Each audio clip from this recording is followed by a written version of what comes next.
Bonjour les amis, j'espère que vous allez bien. Aujourd'hui les gars, on va parler d'un sujet spécial que je voulais parler depuis un bon petit moment.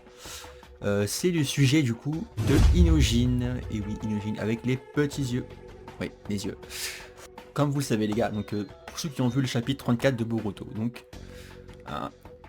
dans ce chapitre, il y a un truc qui se passe que je n'aime pas. Personnellement, je trouve qu'il aurait pu avoir d'autres scénarios pour rendre l'histoire plus intéressante. En gros, pour ceux qui se rappellent plus, Inojin dans l'arc Mamushi devait faire un sacrifice.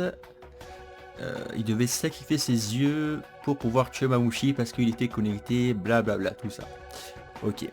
Donc du coup, Inojin fait ce sacrifice. Voilà, il arrive à tuer Mamushi et il explose ses yeux. Donc, quand on se dit, waouh, putain, incroyable, Inojin, masterclass, il sauve le monde et tout, putain, le mec il a fait un sacrifice de malade mental et tout, c'est là que le problème il commence. Parce que tu vois, on se dit peut-être que Inojin après ça, il aurait pu avoir des séquelles après cet arc et il aurait pu être aveugle, permanent. Pendant un long moment dans l'histoire, Inojin aurait pu être aveugle. Ça aurait pu être une cicatrice permanente sur Inojin. Genre imaginez avoir les conséquences de l'acte de Inojin après qu'il ait fait un sacrifice aussi énorme pour sauver le monde. On aurait Inojin qui serait aveugle et qui devrait vivre avec ça, tu vois. Et ensuite, du coup, pourquoi ça aurait pu être bien? On aurait pu avoir une confrontation avec Shikamaru et les parents de Inojin, donc du coup Sai, Ino, aurait pu s'énerver contre Shikamaru. Parce que c'est quand même lui qui a fait participer Inojin à cette mission contre les Mamushi. Donc on aurait pu voir un petit truc comme ça aurait pu être sympa. Et aussi ce qui aurait pu être très bien, c'est de voir du coup pareil, Inojin et Sai voir leur réaction face à leur fils qui est devenu aveugle.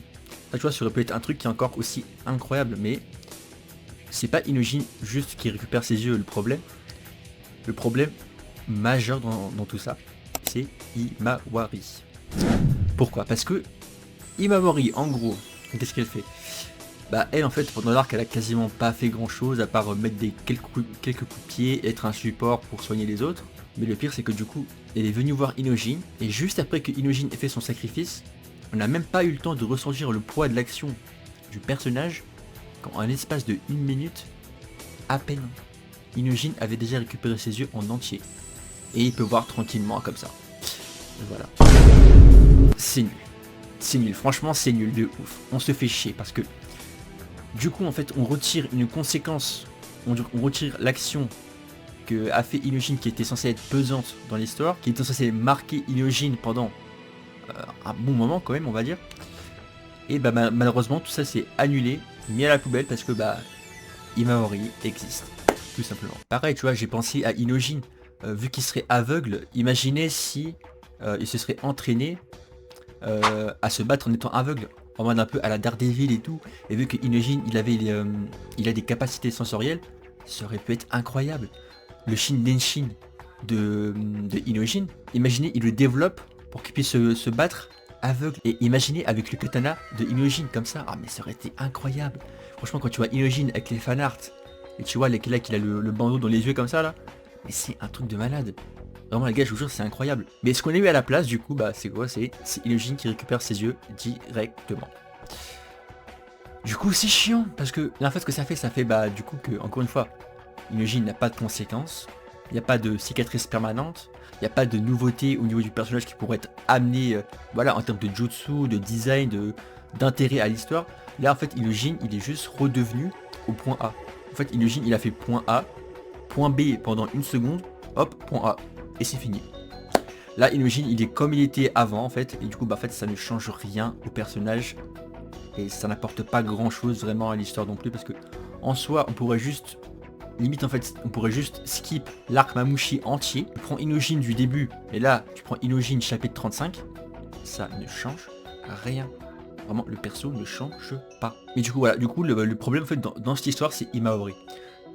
Himawari, le fait qu'il puisse soigner les personnes aussi facilement comme ça, faire des organes, réparer des yeux entiers, faire tout comme ça alors qu'elle ne sait même pas, enfin elle a même pas appris à soigner.